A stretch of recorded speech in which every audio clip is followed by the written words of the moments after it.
هنشرح برضو دلوقتي الغسالة ال10 كيلو بمجفف.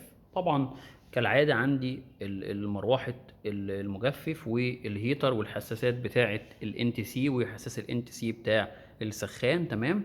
عندي هنا الاضافة برضو او التعديل اللي موجود هنا ان انا عندي 4 صمامات للمية. طيب اللي هم ادي الاتنين دول اللي هم اللي جايين لدرج المسحوق العادي اللي هي عمليه الغسيل، والصمام اللي هو بالخلف على الشمال اهو لو تتبعنا الخرطوم بتاعه رايح على مجموعه التجفيف، يبقى صمامين للغسيل عادي والصمام الثالث المعروف اللي هو يخص عمليه التجفيف.